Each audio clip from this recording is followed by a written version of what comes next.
Talagang nasunod naman natin yung instruction mga kabagis at sumablay pa rin, may nakalusot at may nakatubo pa rin, ay meron po tayong mga susunod na gamot dyan mga kabagis. Yun po ang ating tatalakay. Ayun, magandang araw po mga kabagis at mga best friend magsasaka. Noon po ang ating nakarang video, ang ating pong tinalakay ay tungkol po sa pre-emergent herbicide na pamatay damo. Ngayon naman po ay isa pang pamatay damo uli ang ating tatalakayin, ang ating pag-uusapan. Ito po ay ang early post-emergent herbicide. Ano po ba ang early post-emergent herbicide at kailan po ito dapat iniya-apply?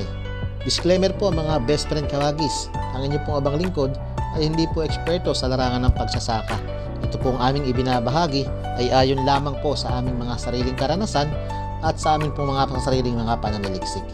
Marami pong mga uri ng gamot na early post-emergent herbicide ang mga ginagamit po ng ating mga kaibigan at mga best friend magsasaka. Samantalang dito naman po sa aming lugar ay meron pong iilang mga popular na gamot na ginagamit sa pamatay damo mga kabagis. Kabilang na po riyan ang Advance at ito pong Grass Top 70 EC.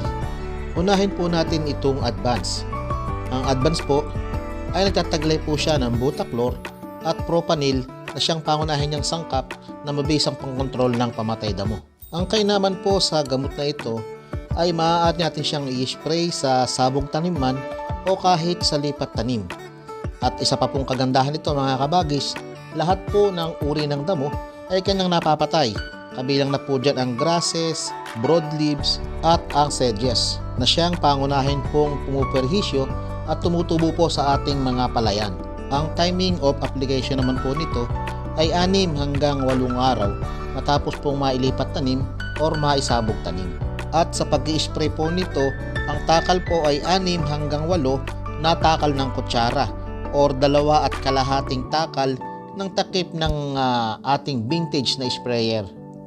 Minimum 10 tank load lang po mga kabagis ay sapat na sa 1 hektarya. Subalit depende po sa inyo. Kung kayo po ay mabagal mag-spray sa panahon ng pag-a-apply ng pamatay damo, ay umaabot po ito ng 12 hanggang 14 na tank sprayer kada hektarya. At 1 litro po ng Advance ay sapat na po sa 1 hektarya. Ang prepare ko po na pag-i-spray ng pamatay damong ito ay sa umagang-umaga yung mayroon pa pong hamog. Ganun po ang ginagawa kong timing para kapag ka po natuyo na po yung hamog ay kakapit na rin po yung in-spray nating gamot doon sa dahon ng palay. Mayroon naman pong iba na gusto nilang ini-spray ito sa papainit na ang panahon o papainit na ang sikat ng araw. Ang dahilan naman po ay para po pag tumama ito kaagad sa may dahon ng palay ay aktwal na pong matutuyo mismo siya doon sa may dahon ng palay. Kayo po mga best friend kabagis, ano po ba ang prepare nyo na pag-i-spray ng pamatay damo? Comment naman po para po malaman din namin. Ayun, matapos po tayong makapag-spray ng ating pamatay damo, ay maaari po nating patubigan ng ating mga palay makaraan po ang 1 hanggang 3 araw. Tiyakin lang po na hindi malulubog ang dahon ng ating mga palay para po maiwasan ang posibleng pagkalunod at pagkamatay ng ating mga palay.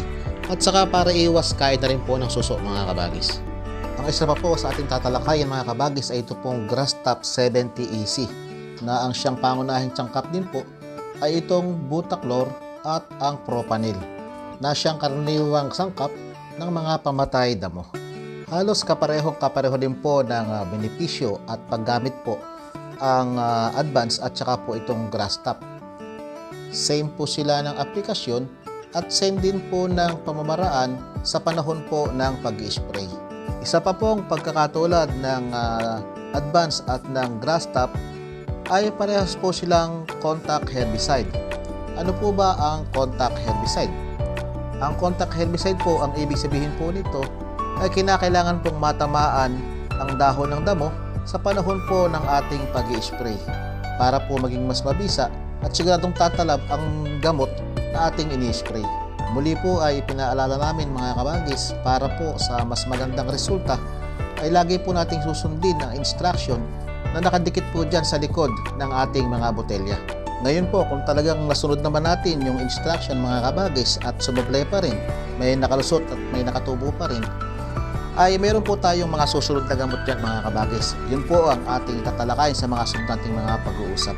Kabilang na po rito mga kabagis yung Top Shot at saka po yung Piangkor. Sa ngayon po ay hanggang dyan muna ang ating pagkukwentuhan mga kabagis, at sana po ay meron kayong natutunan mga kabagis. At kung meron man po kayong natutunan o napulot sa aming munting ipiniresenta sa inyo, pa-like, pa-share at pa-subscribe na rin po mga kabagis para po mas maraming makapanood ng ating mga video. At kung meron po kayo mga concern, mga suggestion at concern sa ating tinalakay ngayon, ay maaari po kayong mag-comment dyan po sa ibaba. O paano po mga kabagis, hanggang dyan na lang po muna. Ingat po ang lahat. Stay safe po. God bless po.